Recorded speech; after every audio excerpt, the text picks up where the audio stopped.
ये जो क्लास रहने वाली है ये एक रिवीजन क्लास है जिसके अंदर हम making the work place inclusive के कुछ इंपॉर्टेंट टॉपिक्स डिस्कस करेंगे।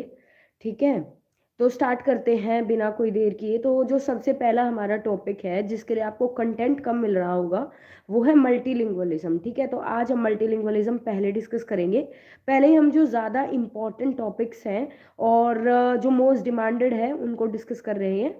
तो पहला टॉपिक है मल्टीलिंगुअलिज्म या बहुभाषावाद। तो बहुभाषावाद क्या होता है?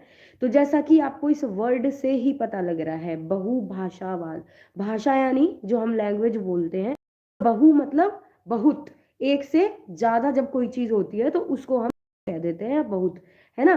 तो बहुभाषावाद यानी कि जब एक से ज्यादा जो भाषा है उसका प्रयोग किया जाता है किसी क्षेत्र में या किसी एक समाज के अंदर, तो उस परिस्थिति को क्या कहा जाता है? बहुभाषावाद या मल्टीलिंगुअलिज्म। यानी कि जहां पर मल्टीपल लैंग्वेजेस यूज होती हैं तो उसको उस प्रोसेस को मल्टीलिंगुअलिज्म कहा जाता है।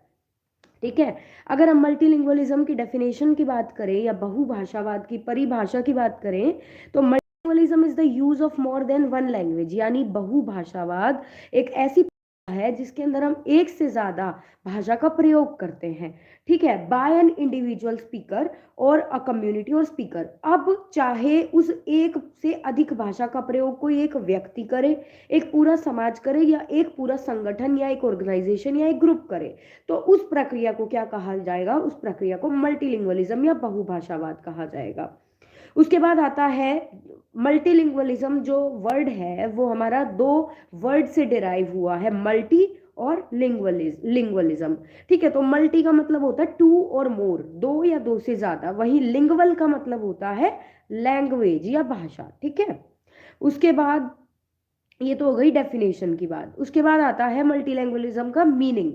अब देखो, a person who can speak multiple languages is called multilingual. अब बहुभाषिक या मल्टीलिंगुअल कौन होता है? बहुभाषिक यानी बहुभाषाओं को बोलने वाला, है ना। मल्टीलिंगुअल कौन होगा? जो मल्टीपल लैंग्वेजेस का यूज कर सकता है। ठीक है, a person who can use more than one language is called multilingual. बहुभाषिक उसे कहा जाता है जो एक से ज्यादा भाषाओं का प्रयोग करना जानता है।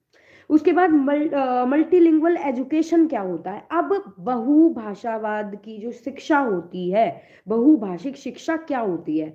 तो देखो, जो जिस शिक्षा के अंदर बहुभाषावाद का प्रयोग होता है, जहां पे मल्टीलिंगुअलिज्म का यूज होता है, उस स्टडी को या उस टेक्निक को मल्टीलिंगुअल स्टडी कह देते हैं, मल्टीलिंगुअल एजुकेशन कह देते हैं। ठीक है, इसके अंदर क्या होता है? इसके अंदर जो फर्स्ट लैंग्वेज होती है, जो बच्चे की प्राथमिक भाषा होती है, उसके अंदर बच्चे को जो है एजुकेशन बचपन में प्रोवाइड करी जाती है। कि जो छोटी क्लासेस होती है, प्राइमरी जो एजुकेशन होती है, वो बच्चे की मदर टंग में होनी चाहिए, बच्चे की मातृभाषा में होनी चाहिए, ताकि बच्चे की जो नॉलेज है वो बिल्ड हो सके। आप मान लो बच्चा रहने वाला दिल्ली का है, वो हिंदी भाषा बोलता है, और अगर आप उसको बचपन में ही इंग्लिश लग जाओगे, जो उसकी स्टार्टिंग की जो एजुकेशन होती है, तो बच्चे को समझ नहीं आएगा। वो घर पे हिंदी में बात कर रहा है, स्कूल में उसको इंग्लिश में पढ़ा रहे हो, तो बच्चे के दिमाग में कोई नॉलेज बिल्ड ही नहीं होगी। तो इसलिए जरूरी है कि जो प्राथमिक शिक्षा है वो उसकी मातृभाषा, उसकी मदर टंग में उसको करवाई जाए। ठीक है, अब देखो, पियर्स ने एक डेफिनेशन दी है। According to Pierce, multilingualism is the use of several languages by an individual और सोसाइटी। ये मैं आपको बता चुकी हूँ। ठीक है, अब देखो, उसके बाद आगे आ जाता है मल्टीलिंगुअलिज्म इंडियन कॉन्टेक्स्ट में क्या है, यानी भारतीय परिप्रेक्ष्य के अंदर बहुभाषावाद क्या है। तो देखो, भारतीय जो देश है, भारत जो देश है, वो एक ऐसा देश है, हम सभी को पता है, जहाँ पे विविधता पाई जाती है ना। India is a land of diversity, जहाँ पे इतने सारे कल्चर्स हैं, इतनी सारे। अब देखो, अलग अलग कल्चर होंगे तो सबकी लैंग्वेज भी अलग होगी। आप थोड़ी दूर पे जाओगे तो वहां पे भी अलग भाषा बोली जाती है। तो इंडिया के अंदर क्या होता है? इंडिया के अंदर बहुभाषावाद का प्रयोग किया जाता है। इंडिया के अंदर 1700 से भी ज्यादा जो है भाषाएं बोली जाती है। ठीक है, 1700 से ज्यादा भाषाएं बोली जाती है, जो कि मदर टंग है, मातृभाषा 1700 है। ठीक है, अब उसके बाद देखो, अब मल्टीलिंगुअलिज्म के नेचर की बात कर लेते हैं। ठीक है, मल्टीलिंगुअलिज्म के नेचर में आ जाता है कि multilingualism is universal in nature. कि जो बहुभाषावाद है वो कैसा है? वो यूनिवर्सल है, मतलब वो हर जगह पाया जाता है। ऐसा नहीं है कि सिर्फ इंडिया के अंदर मल्टीलिंगुअलिज्म है। ठीक है। उसके बाद आ जाता है it is purely based on the needs of society, यानी कि ये जो सोसाइटी की नीड्स हैं, जो समाज की आवश्यकताएं हैं, उसके ऊपर जो है ये निर्भर है, उसी के कारण जो है बहुभाषावाद सामने आया। अब मान लो हमारे समाज के अंदर अलग अलग भाषाएं होती ही ना, अगर हमारे जो सोसाइटी है उसके अंदर अलग अलग लैंग्वेजेस ही नहीं होती, तो क्या मल्टीलिंगुअलिज्म जो कॉन्सेप्ट है क्या वो उभर के आता? नहीं आता। लैंग्वेजेस ही नहीं होती तो कॉन्सेप्ट कहाँ से आता? उसके बाद आता है इट मे बी फोर्स्ड और वॉलेंट्री, कि इसको जो ये प्रोसेस है, जो ये आपका कॉन्सेप्ट है, ये फोर्स्ड भी हो सकता है या ये कंपलसरी भी हो सकता है, वॉलेंटरी भी हो सकता है। ठीक है। इट इज प्रमोटेड और given to an individual by society. अब इसको अगली पीढ़ी तक पहुंचाना किसका काम है? सोसाइटी का काम है। कि अब मान लो ऐसा हम कहते हैं कि भाई बहुत सारी ऐसी भाषाएं हैं जो विलुप्त होती जा रही है, जो खत्म होती जा रही है ना।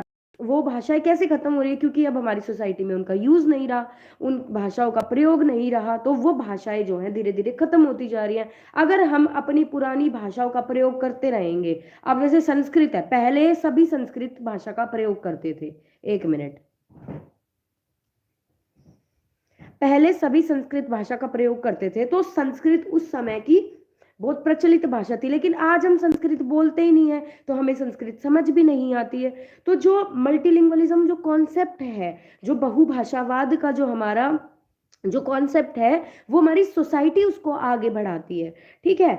अब देखो, it is also caused due to migration of people. अब जो लोगों का स्थानांतरण होता है, कि मतलब लोग एक जगह से दूसरी जगह जाते हैं, जैसे गांव के लोग शहर में जाके बस जाते हैं, तो शहर के लोगों को भी गांव की भाषा आनी शुरू हो जाती है। जैसे हम दिल्ली में रहते हैं, दिल्ली में बिहार के लोग आकर के बहुत ज्यादा रहते हैं, माइग्रेट करते हैं, दिल्ली में बिहार के लोग बहुत ज्यादा। तो अब हमें भी धीरे धीरे, मुझे तो बिहार की जो भाषा है वो धीरे धीरे जैसे कोई आपस में बात करता है तो सुनने के बाद समझ आ जाते हैं कि हाँ अगला इंसान क्या कह रहा है। तो माइग्रेशन की वजह से भी जो मल्टीलिंगुअलिज्म का जो कॉन्सेप्ट है वो बढ़ता है। ठीक है। अब स्कोप ऑफ मल्टीलिंगुअलिज्म क्या है? स्कोप के अंदर आ जाएगा कि ये सिर्फ एक फील्ड तक रिलेटेड नहीं है, कि सिर्फ मान लो एजुकेशन के अंदर ही मल्टीलिंगुअलिज्म है, या मान लो सिर्फ आपका ट्रैवलिंग के अंदर ही मल्टीलिंगुअलिज्म आपको हर एक फील्ड के अंदर मिलेगा। ठीक है। उसके बाद आगे आता है कि education is imparted through multilingualism because of multilingual society. अब एजुकेशन के अंदर जो मल्टीलिंगुअलिज्म है उसको हम कैसे बढ़ावा देते हैं? क्योंकि जो हमारी सोसाइटी है उसके अंदर मल्टीपल लैंग्वेजेस यूज होती हैं, तो हमें ज़रूरी है कि हम बच्चे को मल्टीपल लैंग्वेजेस सिखाएं ताकि वो सोसाइटी के अंदर सरवाइव कर सके। उसके बाद आता है हमारा कॉन्स्टिट्यूशन क्या कहता है। अब हमारे कॉन्स्टिट्यूशन ने भी कहा है कि एक क्लास के अंदर एक से ज़्यादा लैंग्वेजेस के अंदर बच्चे को पढ़ाया जाना चाहिए। ठीक है। और कोई भी एडमिनिस्ट्रेटिव काम भी जो होता है, उस एडमिनिस्ट्रेटिव काम में भी आपने जैसे देखा होगा कि कोई ऑफिशियल डॉक्यूमेंट भी आता है, छोड़ो डॉक्यूमेंट छोड़ो, आपका जो पेपर आता है, बोर्ड का एग्जाम जो आता है, उसमें आपको क्वेश्चंस हिंदी में भी देखने को मिलते हैं, इंग्लिश में भी देखने को मिलते हैं, एक मीडियम में नहीं होता। तो वो क्या है? वो मल्टी लैंग्वेजम ही है। कृपया सब पढ़ाई पर ध्यान दें, ये बकवास कमेंट्स ना करें यहाँ पे। ठीक है। फिर उसके बाद आता है जो हमारा जुडिशियल सिस्टम है, जो हमारी न्यायपालिका है, न्यायपालिका के अंदर भी बहुत सारी लैंग्वेजेस का यूज किया जाता है। ठीक है। ताकि मान लो जैसे पंजाबी भी इंक्लूड होती है, उर्दू भी इंक्लूड होती है, तमिल भी इंक्लूड होती है, तो ऐसी 21 भाषाएं हैं, 21 या 22 भाषाएं हैं, तो उनका सभी का प्रयोग किया जाता है जुडिशियल सिस्टम के अंदर भी। ठीक है। अब हमारी सोसाइटी के अंदर भी अलग अलग डिफरेंट लैंग्वेजेस जो हैं वो यूज होती हैं। ठीक है। अब देखो आगे आता है, अब बेनिफिट्स क्या है मल्टीलिंगुअलिज्म के।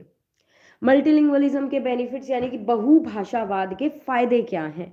तो बहुभाषा पहला फायदा आता है वो ये होता है कि जॉब अपॉर्चुनिटीज ज्यादा मिलती हैं।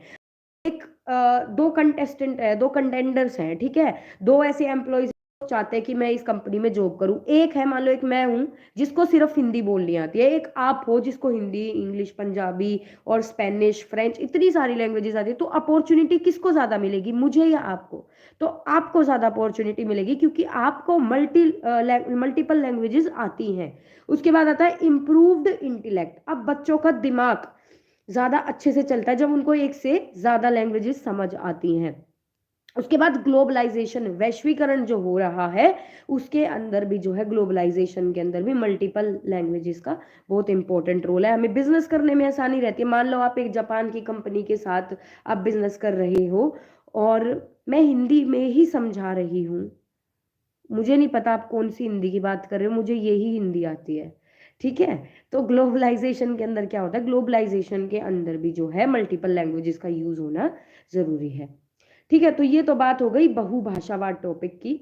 अब उसके बाद टीचर का रोल क्या है, ये इंपॉर्टेंट है। देखो आप अपने पेपर के अंदर कल चाहे आप कोई भी टॉपिक लिख रहे हो, कोई भी क्वेश्चन अटेम्प्ट कर रहे हो, उसके अंदर आपको रोल ऑफ टीचर जरूर मेंशन करना है, ठीक है, रोल ऑफ टीचर जरूर लिख के आना है। तो अब बहुभाषावाद के अंदर रोल ऑफ टीचर क्या होता है, बहुभाषावाद के अंदर सबसे पहले आता है कि जो टीचर है उसको बच्चों को एनकरेज करना है, बच्चों को प्रोत्साहित करना है, ठीक है, कि आप दूसरी भाषाएं भी सीखो, ठीक है। अगर मान लो बच्चा क्लास के अंदर अपनी मदर टंग का इस्तेमाल कर रहा है, मातृभाषा का इस्तेमाल कर रहा है, तो टीचर को बच्चे को धमकाना नहीं है, बच्चे को रोकना नहीं है, टीचर को बच्चे को एनकरेज करना है कि ठीक है आप बोलो लेकिन साथ में आप ये लैंग्वेज भी सीखो, ठीक है।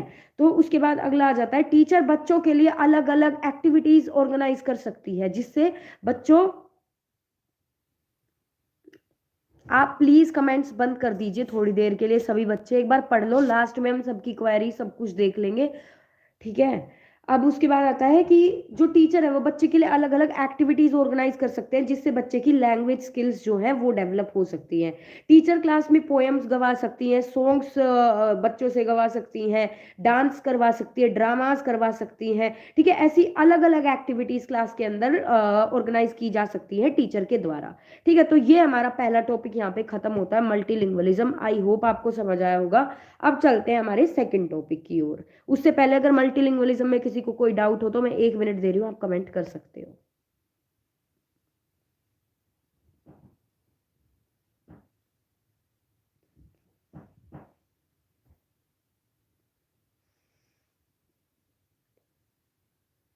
है किसी को कोई डाउट? अब कोई कमेंट नहीं करेगा, जब मैं पूछती हूँ तो कमेंट नहीं करना है।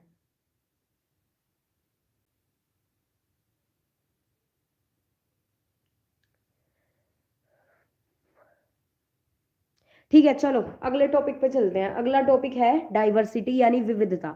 अब विविधता क्या होती है, देखो विविधता और मल्टीलिंगुअलिज्म बस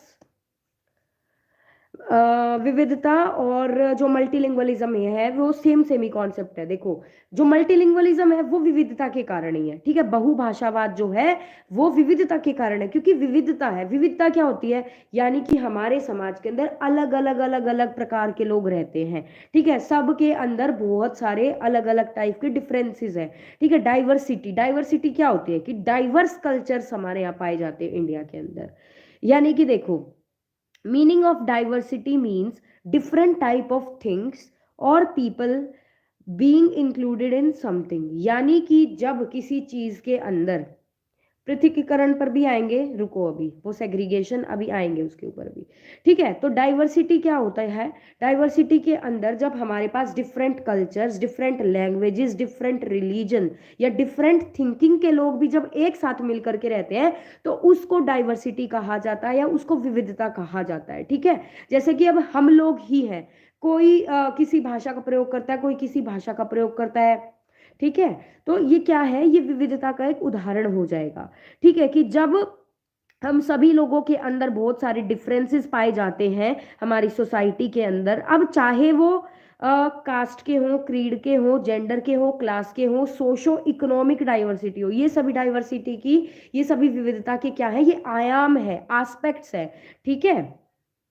अब उसके बाद देखो डिसेबिलिटी डाइवर्सिटी क्या होती है। अब डिसेबिलिटी डाइवर्सिटी होती है कि जिसके अंदर जो लोग हैं, अब इसको हिंदी में कहते हैं डिसेबिलिटी डाइवर्सिटी को, कि जो विकलांग लोग होते हैं उनको भी जो है विविधता के अंदर काउंट किया जाता है। कैसे कि अब जो विविधता है वो इस प्रकार से भी हो सकती है कि कौन व्यक्ति विकलांग है और कौन व्यक्ति विकलांग नहीं है, उससे भी हम लोगों के बीच में अंतर कर सकते हैं कि भाई ये बच्चा बिल्कुल परफेक्ट है और इस बच्चे को थोड़ी सी परेशानी है, ठीक है। इसके लिए हमें कोई स्पेशल मेजर्स लेने पड़ेंगे स्कूल के अंदर।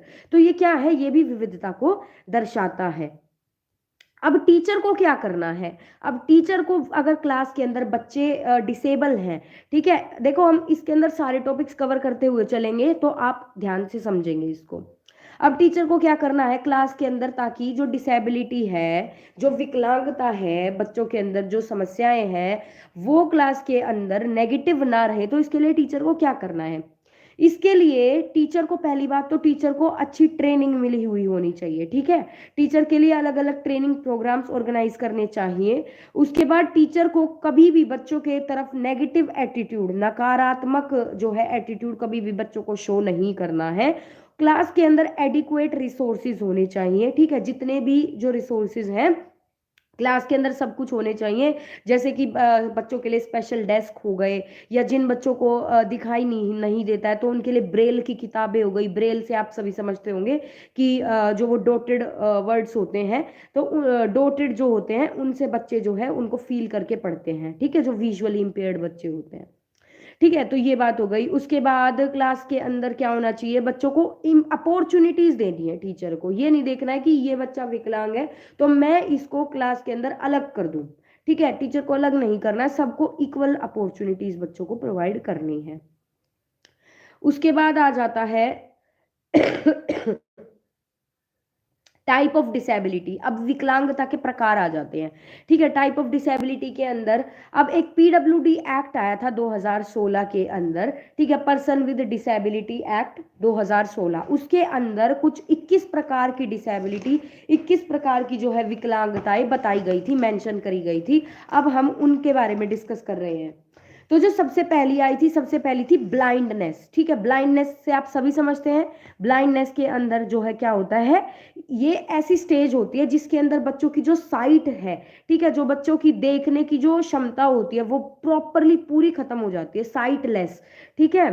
अब इसके अंदर क्या होता है, इसके अंदर बच्चों की विजन के अंदर पूरी ब्लैकनेस आ जाती है, ठीक है। तो ऐसे बच्चों के लिए टीचर को क्या करना चाहिए, बच्चों के लिए टीचर को जो ब्रेल की किताबें होती हैं वो क्लास के अंदर प्रोवाइड करनी चाहिए, और अगर ब्रेल की किताबें नहीं है तो बच्चों को बोल करके, सुना करके ऐसी ऑडियो विजुअल एड्स क्लास के अंदर यूज करने हैं जिससे कि बच्चा सुन करके चीजों को समझ सके, सुन करके बच्चा लर्न कर सके। अब दूसरी टाइप ऑफ डिसेबिलिटी, दूसरे प्रकार की जो हमारी विकलांगता आ जाती है उसके अंदर है, एक मिनट मैं आपको ये हिंदी में भी सभी बता देती हूँ फिर दिक्कत नहीं होगी। हाँ, तो जो हमारा ब्लाइंडनेस है, ब्लाइंडनेस को कहा गया है अंधापन, ठीक है। अब दूसरा आ जाता है लो विजन। लो विजन यानी कि लो विजन अंधेपन से थोड़ा कम होता है, अंधेपन में तो बच्चे को प्रॉपरली दिखना ही बंद हो जाता है, लो विजन के अंदर बच्चे को दिखता है लेकिन थोड़ा कम दिखाई देता है, ठीक है, मतलब ये ऐसी स्थिति होती है जिसके अंदर बच्चे को जो दृष्टि के क्षेत्र की जो सीमा होती है वो 40 डिग्री से कम होती है, ठीक है। अब उसके बाद अगला तीसरा जो टाइप ऑफ डिसेबिलिटी है, जो तीसरे टाइप ऑफ विकलांगता है उसके अंदर आ जाता है, एक मिनट, तीसरे टाइप के अंदर हमारा आ जाता है कुष्ठ से ठीक। कुष्ठ से ठीक व्यक्ति के अंदर क्या आता है, लेप्रोप्सी क्योर्ड पर्सन, ठीक है, इसको क्या कहा जाता है, लेप्रोप्सी क्योर्ड पर्सन। इसके अंदर क्या होता है, इसको हैंसन्स डिसीज भी कहा जाता है। इसके अंदर जो है क्रोनिक इन्फेक्शन होता है, ठीक है। उसके बाद जो हमारा चौथी अगली आ जाती, फोर्थ है, वो है हियरिंग इम्पेयरमेंट। हियरिंग में क्या होता है, हियरिंग यानी सुनाई ना देना, ठीक है, यानी कि बहरापन, ठीक है। उसके बाद आ जाता है लोकोमोटर डिसेबिलिटी। लोकोमोटर यानी कि जिसके अंदर बच्चे को बोलते हुए, लोकोमोटर डिसेबिलिटी का अर्थ है कि एक स्थान से दूसरे स्थान पर जाने में समस्या। लोकोमोटर यानी कि जो हमारी जो है घूमने फिरने की जो क्षमता है जब वो खत्म हो जाती है, जब बच्चे को चलने में बैठने में दिक्कत होती है तो उसको क्या कहा जाता है, उसको लोकोमोटर डिसेबिलिटी कहा जाता है, ठीक है, चलने फिरने में समस्या पैदा हो जाती है, ठीक है। अब अगली आती है बोनापन। बोनापन यानी कि ड्वार्फनेस, यानी कि अब पहले बोनापन जो है वो हमारी डिसेबिलिटी का पार्ट नहीं था, लेकिन 2016 में जब पीडब्ल्यूडी एक्ट आया तो उसके अंतर्गत बोनेपन को भी रखा गया। अगला आता है बौद्धिक अक्षमता। बौद्धिक अक्षमता के अंदर क्या आता है, बौद्धिक अक्षमता यानी कि इंटेलेक्चुअल डिसेबिलिटी, यानी कि जिसके अंदर बच्चे की जो सोचने समझने की जो क्षमता होती है वो काफी कम होती है, ठीक है, तो ये भी एक डिसेबिलिटी का प्रकार है। अगला है मेंटल इलनेस, यानी कि जो मेंटल डिसऑर्डर होते हैं जिसके अंदर बच्चे की जो थिंकिंग होती है, जो परसेप्शन है, जो उसको जो वो व्यूज डेवलप नहीं कर पाता है। ठीक है, जब कोई कोई बात कहता है तो उसको समझ नहीं पाता है, जो उसका व्यवहार है, व्यवहार और निर्णय लेने की क्षमता नहीं रहती है, तो उसको मानसिक बीमारी कहा जाता है।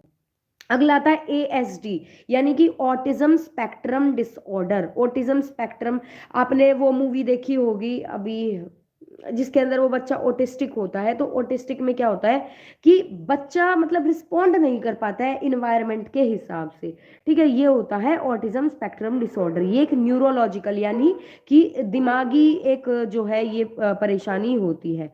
ठीक है, उसके बाद आता है सेरेब्रल पाल्सी। सेरेब्रल पाल्सी के अंदर क्या होता है, सेरेब्रल पाल्सी के अंदर मस्तिष्क की क्षति के कारण मांसपेशियों का समन्वय खराब हो जाता है। देखो सेरेब्रल पाल्सी अगर मैं आसान भाषा में कहूँ तो जो लकवे की समस्या होती है ना, तो वो होती है सेरेब्रल पाल्सी। अगला आता है मस्कुलर डिस्ट्रॉफी।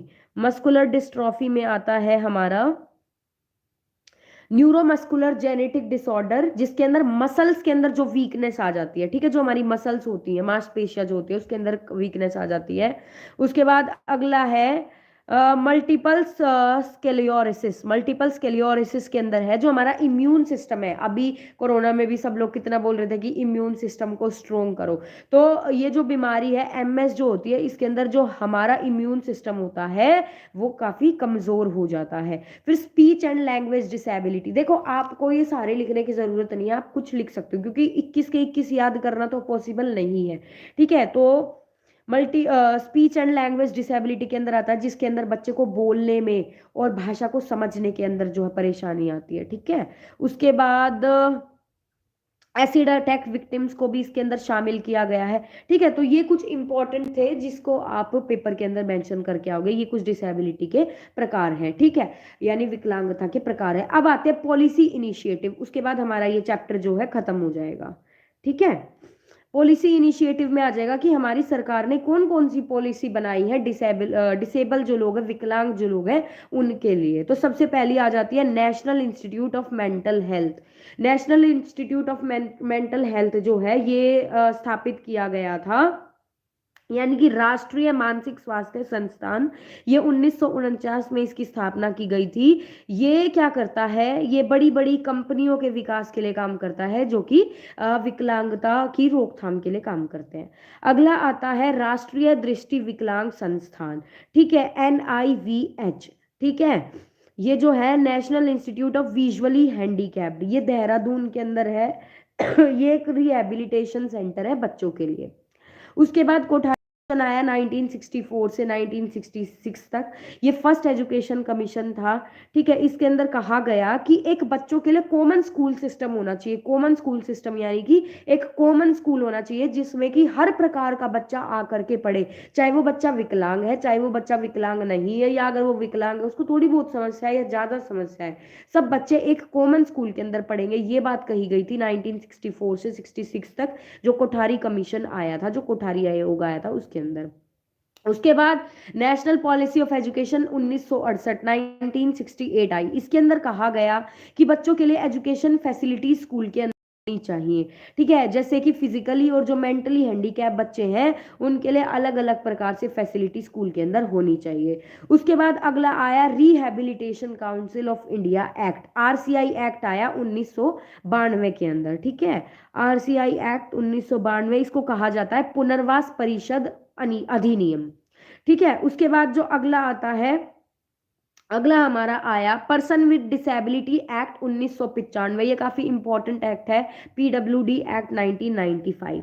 ठीक है, ये आया, इसने क्या कहा, इसने बात की कि इक्वल पार्टिसिपेशन होना चाहिए भाई सभी का, चाहे कोई डिसेबल हो या नहीं हो, यानी कि विकलांग लोगों का भी हमारे समाज के अंदर बराबर हिस्सेदारी उनकी होनी चाहिए।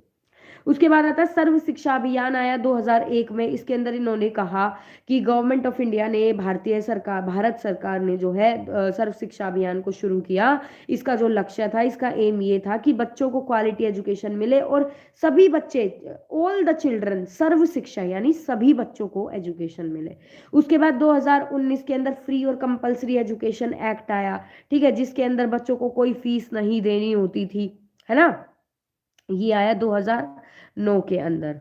समावेशी शिक्षा शुरू करने के लिए 2005 में आया, बच्चों और युवा विकलांगों की समावेशी शिक्षा के लिए एक व्यापक कार्य योजना, ठीक है, ये शुरू हुई थी। तो ऐसे ही बहुत सारे हैं, जैसे कि एनसीएफ 2005 को आप मेंशन कर सकते हो, राष्ट्रीय पाठ्यचर्या की रूपरेखा, ठीक है, वो आया। फिर उसके बाद 2016 के अंदर पीडब्ल्यूडी एक्ट आया, यानी कि विकलांग व्यक्ति का अधिकार अधिनियम, ठीक है, विकलांग व्यक्ति का अधिकार अधिनियम, पर्सन विद डिसेबिलिटी एक्ट 2016, जिसके अंदर 21 डिसेबिलिटी को, 21 विकलांगता के प्रकारों को बताया गया, जो मैंने अभी आपको कुछ देर पहले ही आपको उसमें 21 में से कुछ विकलांगता के प्रकार आपको मैंने बताए हैं। तो इसके साथ हमारी यूनिट 1 पूरी प्रॉपर से खत्म हो जाती है, ठीक है। अब उसके बाद अगला टॉपिक आ जाता है हमारा, अगले टॉपिक पर चलते हैं। इसमें कोई समस्या हो तो आप कमेंट कर सकते हैं।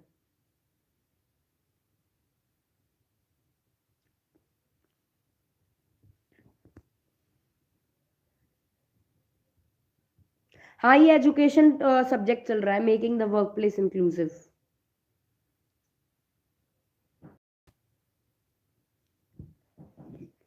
चलिए ठीक है, अब चलते हैं, हमारा नेक्स्ट टॉपिक है सामाजिक बहिष्कार क्या होता है, ठीक है। सामाजिक बहिष्कार या सोशल एक्सक्लूजन, एक्सक्लूजन यानी बहिष्कार।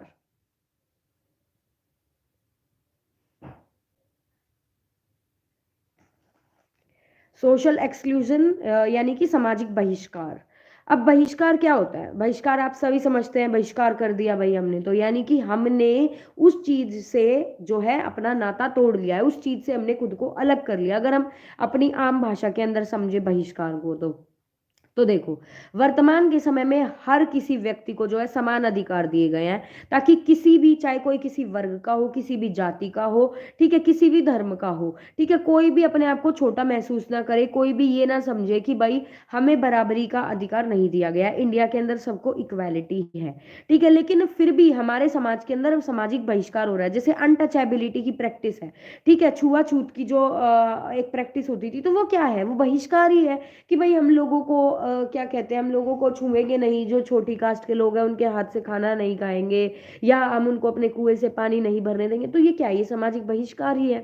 अब देखो कि जैसे मान लो सामाजिक बहिष्कार के अगर हम अर्थ की बात करें, तो किसी को भी शमशान, कब्रिस्तान या सामुदायिक जो भवन होते हैं या कोई शिक्षण संस्थान है, अगर हम उनको वहां जाने से अगर रोकते हैं, ठीक है, नैतिकता, राजनीतिक झुकाव या लैंगिक आधार पर उनके साथ भेदभाव करते हैं, ठीक है, तो ये क्या कहलाता है? ये सामाजिक बहिष्कार कहलाता है, ठीक है। अब अधिकांश जो लोग होते हैं वो सामाजिक बहिष्कार के इन अवसरों में शामिल होते हैं, ठीक है, कि भाई हम इस पर्टिकुलर कास्ट को या हम इस पर्टिकुलर वर्ग के लोगों को यहाँ आने नहीं देंगे। तो वो क्या है? वो सामाजिक बहिष्कार है। अब सामाजिक बहिष्कार को कम कैसे किया जाए, सोशल एक्सक्लूजन को कम कैसे किया जाए? तो अगर हम सामाजिक बहिष्कार को कम करने की बात करें, तो सबसे पहली बात तो आ जाती है कि लोगों के अंदर जागरूकता को बढ़ाना, ठीक है, लोगों को जागरूकता फैलाना उनके बीच में। इसके लिए क्या किया जा सकता है? इसके लिए जागरूकता अभियान चलाए जा सकते हैं, ठीक है। पहला पॉइंट क्या हो गया सोशल एक्सक्लूजन के लिए? कि अवेयरनेस प्रोग्राम्स कंडक्ट किए जाने चाहिए, यानी कि जागरूकता अभियान चलाए जाने चाहिए हमारे समाज के अंदर। दूसरा जो आ जाता है, लोगों को जातिवाद से बाहर लेकर के आना, ठीक है, लोगों के अंदर जो एक कास्टिज्म का जो भ्रम है उनके दिमाग में बैठा हुआ है कि भाई हम इस कास्ट के हैं, हम ऊपर वाली कास्ट के हैं, तुम निचली कास्ट के हो, या तुम फलानी जाति के हो, हम तुमसे ऊंचे हैं, या तुम नीची कैटेगरी के हो। तो लोगों के दिमाग से इस चीज को बाहर निकालना। उच्च शिक्षा, उसके बाद अगला आता है, उच्च शिक्षा भी समाज में फैल रहे सामाजिक बहिष्कार को कम कर सकती है। यानी कि अगर बच्चे जितने ज्यादा पढ़ेंगे, ठीक है, अगर मान लो छोटी क्लासेस तक बच्चे पढ़े तो वो हेल्प नहीं करेगी। अगर उच्च शिक्षा दी जाए लोगों को, बच्चों को, तो वो भी इस चीज में हमारी मदद कर सकती है, क्योंकि बच्चे फिर समझदार बनेंगे, वो अपने पेरेंट्स को, अपने समाज को समझाएंगे। अगला है लोगों को शिक्षित करना, ठीक है, लोगों को समानता के अवसर प्रदान करना, ठीक है, ताकि जो लोग हैं उनके अंदर ये भ्रम ना रहे कि हमें तो बहिष्कृत किया जा रहा है, हमें समाज से अलग किया जा रहा है, ठीक है, समान अवसर प्रदान करना। उसके बाद कानून पारित किए जा सकते हैं, सरकार बहुत सारे ऐसे कानून बना सकती है, ठीक है, राज्यों के द्वारा कानून ऑलरेडी बने भी हुए हैं। तो ये कुछ पॉइंट थे सामाजिक बहिष्कार को कम करने के। तो ये हमारा सामाजिक बहिष्कार का टॉपिक था। काफी इजी, आप पेपर में इसको बना बना कर भी लिख करके आ सकते हैं कि सामाजिक बहिष्कार क्या है, ठीक है। उसके बाद आ जाता है, देखो अब सामाजिक बहिष्कार को खत्म करना है तो हम क्या करेंगे, सामाजिक बहिष्कार को खत्म करने के लिए हम समावेशन करेंगे। अब समावेशन क्या होता है, समावेशन का क्वेश्चन भी आता है। समावेशन यानी कि इंक्लूजन, एक्सक्लूजन का उल्टा क्या होगा, इंक्लूजन यानी कि समावेशन, ठीक है, बहिष्कार का उल्टा क्या होगा, समावेशन। समावेशन यानी कि जब हम सभी लोगों को, चाहे कोई भी किसी कास्ट, क्रीड, जेंडर, किसी भी सेक्ट, किसी भी रिलीजन, कहीं से भी बिलोंग करता हो, जब हम सभी लोगों को एक साथ मिला करके रखते हैं उसको कहा जाता है समावेशन, ठीक है, उस प्रक्रिया को क्या कहा जाता है, उसको समावेशन कहा जाता है, ठीक है। यानी कि प्रत्येक छात्र को अपनी अधिकतम क्षमता तक पहुंचाने के लिए जब हम आमंत्रित करते हैं, ठीक है, सम्मानित करते हैं और उनको सशक्त बनाते हैं, तो उस प्रक्रिया को समावेशन कहा जाता है, ठीक है। अब समावेशन के लाभ क्या है, इंक्लूजन के फायदे क्या है। समावेशन का पहला लाभ है सहनशीलता और विविधता का उत्सव, ठीक है, यानी कि ये बच्चों के अंदर सहनशीलता को डेवलप करती है। किस चीज को डेवलप करती है, सहनशीलता को डेवलप करती है। और साथ ही साथ बच्चों की जो विशेष आवश्यकताएं हैं उनको भी समावेशी कक्षा के अंदर पूरा किया जाता है, ठीक है। उसके बाद अगला आ जाता है, जो बच्चों के अंदर एक अलगाव की भावना होती है कि भाई ये बच्चा डिसेबल है, हम इससे दूर रहेंगे, हम इसके साथ मिलकर नहीं पढ़ेंगे, तो वो चीज़ भी काफ़ी कम हो जाती है। सबको इक्वल अपॉर्चुनिटी मिलती है, सबको बच्चों को समान अवसर मिलते हैं एक साथ पढ़ने के, ठीक है। उसके बाद अगला जो पॉइंट आ जाता है, बच्चों को ओवरऑल एजुकेशन प्रोग्राम से एक्सेस मिलती है, यानी कि जो सभी बच्चे हैं वो सेम प्राप्त कर सकते हैं। जब समावेशी सब बच्चों के लिए सेम क्लासरूम होगी तो ये तो नहीं होगा कि भाई उस बच्चे को अलग शिक्षा मिल रही है, इसको अलग मिल रही है, तो सभी को सेम शिक्षा मिलेगी, ठीक है। अब आ जाते हैं बैरियर्स टू इंक्लूजन। अब जो समावेशन है उसके अंदर कौन कौन से बाधाएं आती हैं, तो जो सबसे पहली बाधा आ जाती है, सबसे पहली बाधा आती है हमारी एटीट्यूड, यानी लोगों की जो मानसिक धारणा है, ठीक है, यानी लोगों की जो मनोवृत्ति है वो कैसी है। अब मान लो लोगों की मनोवृत्ति ऐसी है कि उनको ज्ञान नहीं है इस चीज का कि भाई सब बच्चों को एक साथ पढ़ाया जा सकता है, या उनका एटीट्यूड नहीं है, ठीक है। और जो बच्चे हैं वो जो टीचर्स हैं वो भी नहीं चाहते कि भाई हमारी क्लास में सब प्रकार के बच्चे हों, तो ये क्या है, ये उनका एटीट्यूड है जो समावेशन को आगे बढ़ने नहीं देता। अगला पॉइंट आ जाता है आर्किटेक्चरल इश्यूज, यानी कि जो स्कूल का जो स्ट्रक्चर है, जो स्थापत्य संबंधी मुद्दे होते हैं, यानी मान लो स्कूल का स्ट्रक्चर ही ऐसा नहीं है कि जहाँ पर सब प्रकार के बच्चे पढ़ सके। मान लो स्कूल के अंदर क्लास जो है वो सेकंड फ्लोर पर है और कोई बच्चा डिसेबल है, कोई बच्चों में मान लो किसी पैर नहीं है, तो बच्चा कैसे चढ़ेगा ऊपर तक, है ना। तो स्कूल के अंदर जो आर्किटेक्चर है, जो स्कूल का जो स्ट्रक्चर है वो प्रॉपर ऐसा होना चाहिए कि वो समावेशन को मदद करे आगे बढ़ने के लिए, ठीक है। उसके बाद अगला आता है कि ऐसी परियोजनाएं, ऐसी गतिविधियां स्कूल करवाई जानी चाहिए जो डिसेबल बच्चों के लिए सुटेबल हो, ठीक है, जो विकलांग बच्चे हैं उनको प्रोत्साहित करें, उनको हतोत्साहित ना करे कि भाई बच्चा देख के बैठा बैठा सोचे काश मैं भी ये एक्टिविटी कर सकता। तो आप ऐसी एक्टिविटी डिजाइन करें टीचर्स जो कि हर बच्चे को समान अवसर दें, प्रदान करें, ठीक है, एक्टिविटी में पार्टिसिपेट करने का। तो ये हमारा टॉपिक था समावेशन यानी कि इंक्लूजन। अब उसके बाद अगला टॉपिक,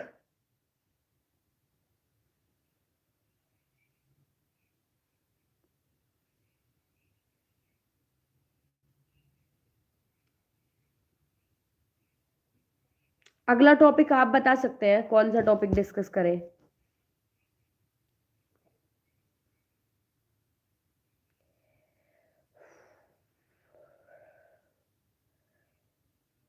अरे भाई 83 लोग हो, 83 लोग हैं।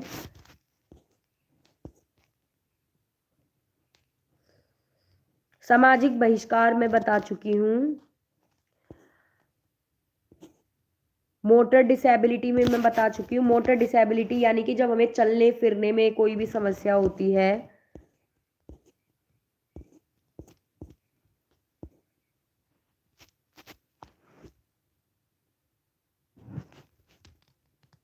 मेन क्वेश्चन की वीडियो मुकुल मैं अपलोड कर चुकी हूँ इससे पहले।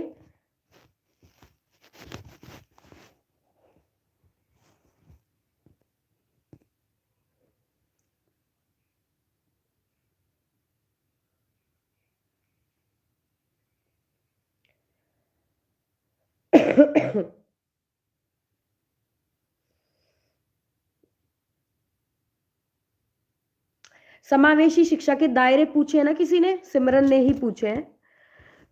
ठीक है, एकीकृत शिक्षा भी डिस्कस करेंगे, डिसेबिलिटी वर्सेस इम्पेयरमेंट, ठीक है, घरेलू भाषा, ठीक है ठीक है ठीक है, घरेलू भाषा। चलो ठीक है, पहले एक चीज डिस्कस कर लेते हैं, समावेशी शिक्षा के दायरे। अभी हमने समावेशी शिक्षा बात करी, दायरे रह गए हैं, उनके दायरे डिस्कस कर लेते हैं, एकीकरण भी कर लेंगे। रुको अभी,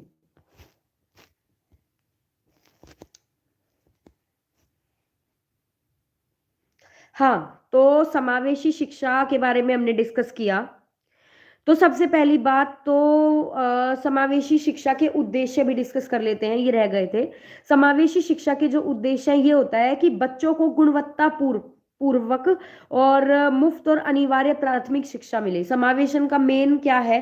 समावेशन का मेन ये है कि सभी बच्चों को सेम एजुकेशन मिले, और ऐसी एजुकेशन मिले जो कि,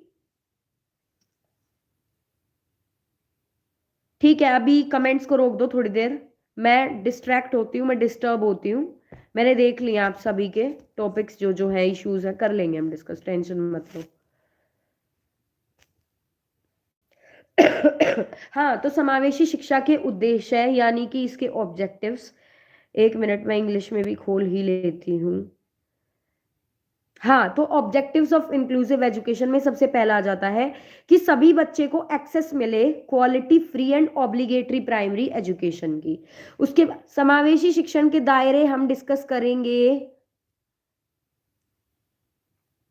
अगला जो इसका ऑब्जेक्टिव है, अगला ऑब्जेक्टिव आ जाता है कि सभी बच्चों को एजुकेशन के अंदर एक्सीलेंस मिले, कि सभी बच्चे आगे से आगे बढ़े, ठीक है, बच्चों को गुणवत्ता शिक्षा मिले, ठीक है, और साथ ही साथ बच्चे को ऐसे कार्यक्रमों के अंदर प्रवेश मिले जिससे कि उन्हें सीखने के अवसर प्रदान हो।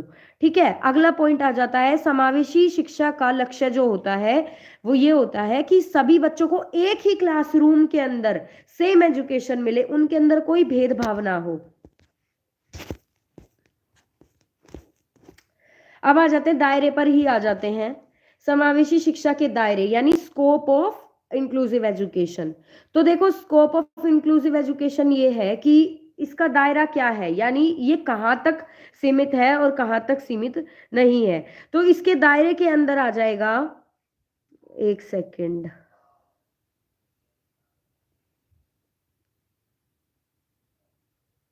हाँ, इस तथ्य की मान्यता शिक्षा और समाज में समावेशन का योगदान देना है। यानी कि जो समावेशन का पहला दायरा ये है कि समाज के अंदर सभी को शिक्षा मिले, ठीक है, और सभी को समान अवसर मिले। पहला दायरा ये होगा। आप सभी के पास ये पीडीएफ आई गेस होगी जो आपको प्रोवाइड करी गई है ऑफिशियली, तो मैं इस पीडीएफ में से ही करवा रही हूँ। अगला आ जाता है, यह मूल्यों के विकास यानी कि बच्चों के अंदर वैल्यूज की डेवलपमेंट हो, सामुदायिक भवन और उपलब्धि में स्कूलों के महत्व पर जोर देता है। ठीक है, यानी कि बच्चों के लिए ऐसे स्कूल्स बने जहां पर कि समावेशन हो। ठीक है, उसके बाद अगला इसका दायरा आ जाता है कि समावेशी शिक्षा में सभी छात्रों के लिए स्थानीय क्षेत्र में पूर्ण शिक्षा सुलभ होनी चाहिए, यानी कि उनके एरिया के अंदर ही ऐसे स्कूल्स हो जहां पर कि उन्हें शिक्षा मिल जाए। अगला इसका दायरा आता है कि सबसे महत्वपूर्ण कदमों में से एक है कि प्रत्येक छात्र के लिए भागीदारी और सीखने की बाधाओं को कम करना है। ठीक है, यानी कि बच्चों के अंदर जो बाधाएं आती हैं, हमें कहाँ मिलेगी पीडीएफ? आप इस पीडीएफ को सर्च कर सकते हो गूगल पर लिख करके, आपका जो सब्जेक्ट है उसका नाम, और पीडीएफ लिख दो उसके आगे तो आपको अवेलेबल हो जाएगी। ये इग्नू की ऑफिशियल साइट पर भी आपको मिल जाएगी। प्रभावित करने वाले कारक भी डिस्कस करेंगे। उसके बाद अगला आता है कि समावेशी शिक्षा का अगला दायरा है कि यह कार्यक्रम सभी बच्चों को दोस्ती विकसित करने का मौका देता है। देखो दायरे के अंदर कुछ अलग नहीं है, सामाजिक जो समावेशन है उसके दायरे सिर्फ यही होंगे कि वो क्या क्या किस किस चीज में हेल्प करता है समावेशन। देखो हम नॉर्मल भाषा में बात करते हैं, डिस्कस करते हैं। सबसे पहला, सभी बच्चों को समान शिक्षा, सभी बच्चों को एक जगह शिक्षा, सभी बच्चों को मूल्यों को डेवलप करना, मूल्यों का विकास करना, सभी बच्चों को उत्कृष्ट शिक्षण देना, यानी कि एक्सीलेंस एजुकेशन हिंदी में जो भी है उसको आप लिख सकते हैं, एक्सीलेंस डेवलप करवाना बच्चों के अंदर। उसके बाद अगला पॉइंट आ जाता है कि बच्चों के एरिया के अंदर ही स्कूल डेवलप करना, स्कूलों का निर्माण करना। अगला इसका दायरा आ जाता है कि बच्चों के अंदर जो एक दूसरे के प्रति जो भावना है वो सकारात्मक भावना का विकास करवाना। अगला दायरा आ जाएगा कि बच्चों के अंदर दोस्ती करवाना, बच्चों के अंदर जो हीन भावना होती है एक दूसरे के प्रति, विकलांगों के प्रति जो हीन भावना होती है उसको कम करवाना। शिक्षक के अंदर ऐसे गुणों को जो है ऐसे गुणों का विकास करवाना जो कि बच्चों के विकास के लिए आवश्यक है। तो ये इसके दायरे हो जाएंगे। ठीक है, दायरे यानी कि जिस जिस चीज को ये बढ़ावा देता है वो इसके दायरे हैं समावेशन के। और समावेशन से आप एक चीज समझ सकते हैं, समावेशन यानी इंक्लूजन, यानी जब हम सबको इंक्लूड करते हैं। समावेशन यानी जब सबको समाहित करते हैं, जब सभी को एक साथ लेकर के चलते हैं, चाहे वो बच्चा डिसेबल हो, चाहे वो बच्चा नॉर्मल हो, चाहे वो बच्चा कैसा भी हो। ठीक है हाँ, मैं ऑब्वियसली इस वीडियो को अपलोड करूंगी। अब उसके बाद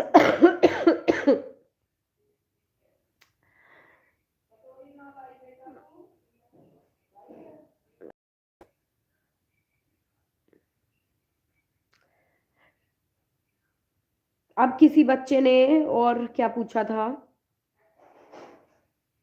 प्रभावित करने वाले कारक। ठीक है, समावेशन को प्रभावित करने वाले कौन कौन से कारक है, यानी ऐसे कौन कौन से फैक्टर्स हैं जो इंक्लूसिव एजुकेशन को अफेक्ट करते हैं। तो देखो सबसे पहला कारक क्या होगा कि बच्चों के अंदर विविधता है, बच्चों के अंदर डाइवर्सिटी है। ये हो सकता है कि भाई कोई बच्चा कैसा है, कोई बच्चा कैसा है। तो कई बार ये चीजें दिक्कत पैदा करती है क्लास के अंदर कि टीचर सभी बच्चों नहीं, इस वीडियो के अंदर मैं सारे टॉपिक्स आज इंक्लूड नहीं कर पाऊंगी। तो आप जो मैंने टॉपिक्स डिस्कस किए उन पर आप पूरी तरह से निर्भर हो सकते हैं, रिलाई हो सकते हैं। लेकिन जो टॉपिक्स इस वीडियो में रह जाएंगे वो आपको पढ़ करके जरूर जाने हैं। ठीक है, ये बात मैं दोबारा से बोल रही हूँ। तो पहला पॉइंट हो जाएगा कि छात्र विविध है। ठीक है, कौन से कारक है, पहला है कि छात्र विविध है, यानी कि बच्चे सभी अलग अलग हैं। तो ये एक समस्या पैदा कर सकती है कि मतलब सभी बच्चों की जो पारिवारिक पृष्ठभूमि है, जो उनका फैमिली बैकग्राउंड है, सबका अलग अलग है। कोई किसी बैकग्राउंड से आया, कोई बच्चा किसी बैकग्राउंड से आया है। उसके बाद आ जाता है शिक्षक की तैयारी। अब शिक्षक कैसा है, अगर मान लो क्लास के अंदर शिक्षक ही ऐसा है जिसको बच्चों के साथ डील करना ही नहीं आता, तो वो क्या समावेशी शिक्षक बनेगा, क्या वो बच्चों को पढ़ाएगा जब टीचर ही ऐसा होगा। ठीक है, अगला पॉइंट आ जाता है आधारभूत संरचना। अब आधारभूत संरचना के मतलब ये है कि ऐसी अरेंजमेंट होनी चाहिए, एक ऐसा स्थान होना चाहिए, ठीक है, जहां पर कि सारे प्रकार की व्यवस्थाएं हो। अगर व्यवस्था ही नहीं होगी क्लास के अंदर तो फिर बच्चों की एजुकेशन का कोई मतलब ही नहीं बनता है। पॉलिटिकल के लिए भी आई विल सी, टाइम बचता है तो जरूर। उसके बाद अगला आता है मूल्यांकन प्रणाली, यानी कि इवैल्यूएशन जो प्रोसेस है, इवैल्यूएशन जो स्टाइल है वो कैसा है, आप बच्चों को किन किन बेसिस पर, किन किन आयामों पर आप बच्चों का मूल्यांकन कर रहे हैं, ये भी एक जो है प्रभावित करने वाला कारक है। अगला आता है संसाधन, यानी कि आप बच्चों की मदद करने के लिए किन किन चीजों का प्रयोग कर रहे हैं, किन किन चीजों का। अभी कमेंट्स रोक दो प्लीज, मैं डिस्ट्रैक्ट हो रही हूँ, प्लीज आप कमेंट्स बंद कर दो। ठीक है, तो ये कुछ महत्वपूर्ण कारक थे जो कि अफेक्ट करते हैं समावेशन को। ठीक है, अब इसके बाद अगले टॉपिक